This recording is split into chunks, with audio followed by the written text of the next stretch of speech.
Hey guys, it's Monadoboy83 here, and today we're going to be talking about Kingdom Hearts 3. 5-8 days. Over 2. Not a good game. Very bad.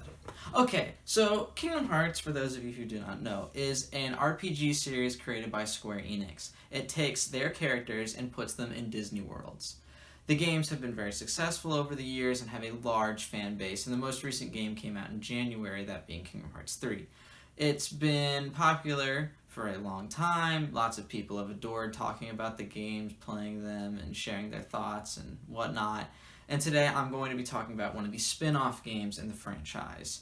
So, 358 over 2 days came out in 2009 for the DS, and its main draw was a multiplayer Kingdom Hearts game. All the games have been single player.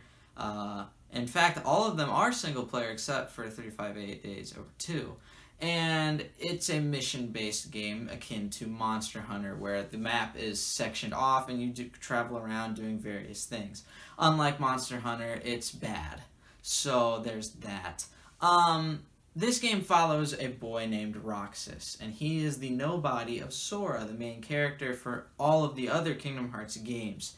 And a nobody is what happens when your heart leaves your body and becomes a heartless. I'm really glad that Square put that in their games because, that happens all the time and no one ever has talked about that in a video game before. And I thought it was really nice of Square to draw attention to this important feature of, life. So I'm glad that that's in there. But you take on the role of Roxas, who wakes up with no memories, and he's inducted into this group called Organization 13. And when he gets inducted, he has to do missions for them. That's the game. You do missions, and that's it. And the missions are bad, so the game is bad. So the missions are in multiple different types. You have boss missions, you have research missions, you have fight the enemy missions, and then you have jump around, collect all these medals missions. The missions are either or just, why am I playing these? Please stop, they're horrible, I don't want to play this game anymore missions. So the worst missions in the game mission types are the research missions and the boss missions. The research missions involve going around to various Disney worlds and collecting information on the stories of those worlds. So already they're kind of pointless, because if you know anything about anything, you know the stories of these Disney worlds. It's not anything like super obscure. You're going through Beauty and the Beast and Aladdin. I mean, those are pretty well known, I would say. I think most people have seen those movies. So there's not really anything there, and you're not learning anything new about the movies that you haven't learned before, so they're kind of pointless in that aspect. And in the game, they're just not fun, they're bad. So Kingdom Hearts revolves around combat. You're fighting enemies and taking them out, and it's really fun. But in this, you're combing around massive maps looking for specific points that have clues about what might be happening in the Disney world at the time. And that's just not fun. You're running around avoiding combat because you just want to finish the mission in under 30 minutes.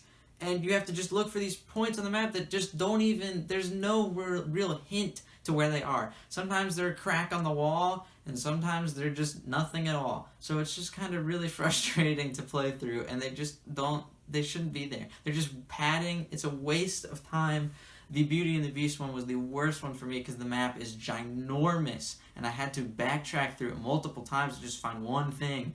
And there's some of the characters are roaming around the hallways, and if they look at you, you have to start over, and it's so frustrating. But the bosses are where the game really, really, really gets bad. So in this game, you use a Keyblade, and the Keyblade can be upgraded throughout your journey to give you things like extra ground combos and more, higher magic attack or physical attack.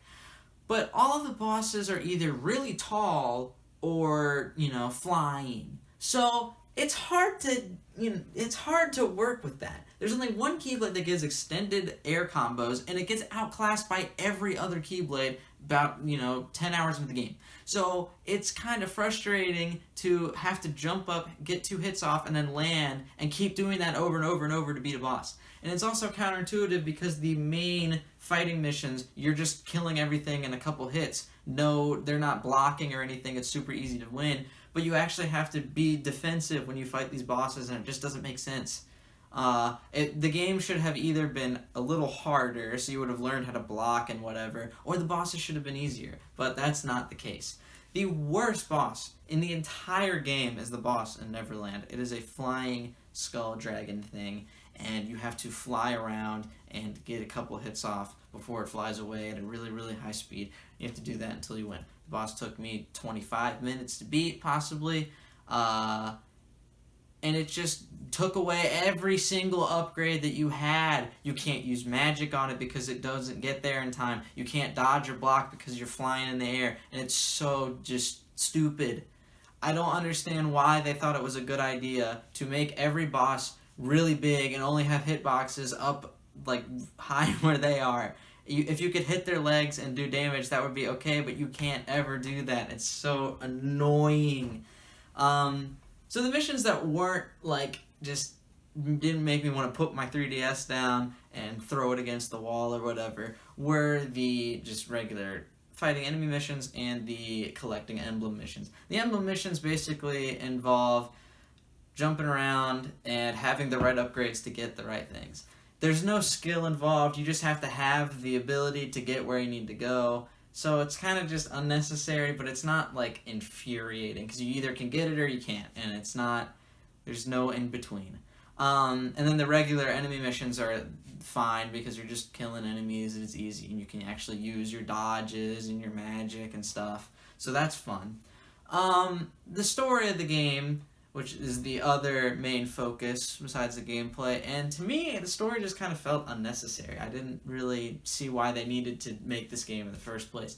The things that it says are, don't take that long to say, and there's not a whole lot there. The characters are really bland and don't have a lot to there. They talk about not having hearts, and it really shows because everything they say is kind of pointless and stupid. There's this one scene where a major character is dying, and the protagonist says, as this character is fading away, "Who else will I eat ice cream with?" This man is a moron. I don't care if that's a spoiler. Don't play the game. Whatever.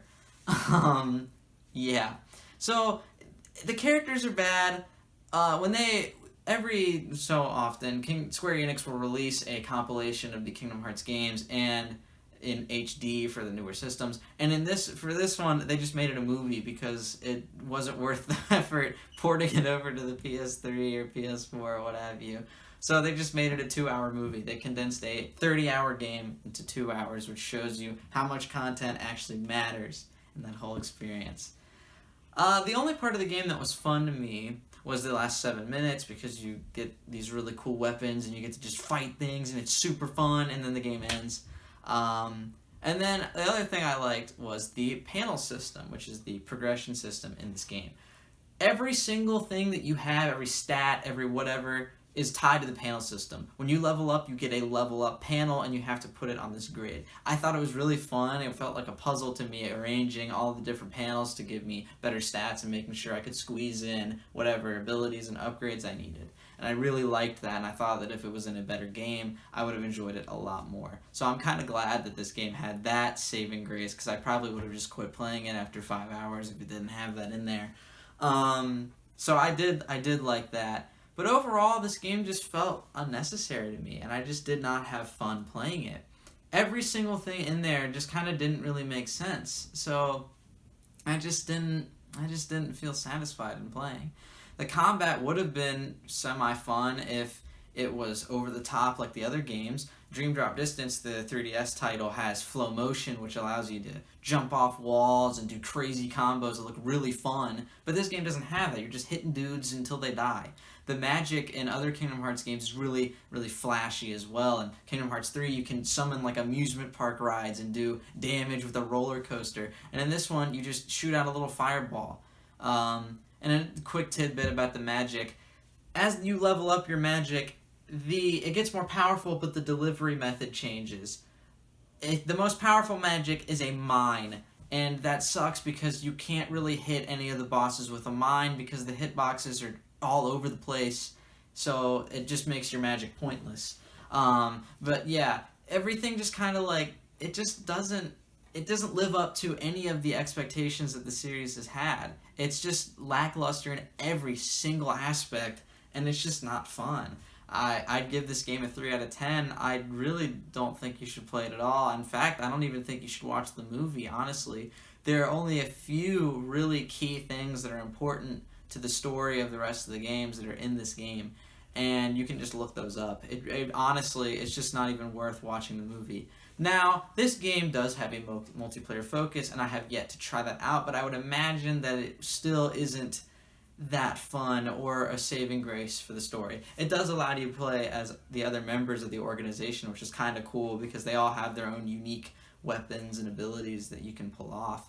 So that is something that adds extra gameplay value, but other than that, I just can't give a single reason for playing this game. So thank you all for watching this review. It's kind of rough. It's my first time doing a YouTube video like this, and if you guys liked it, please let me know in the comments if they aren't disabled. You can give a thumbs up. I would say subscribe, but I'm probably not going to be doing a whole lot of videos consistently, so if you want to subscribe, that's great. Thanks for watching, and have a good day.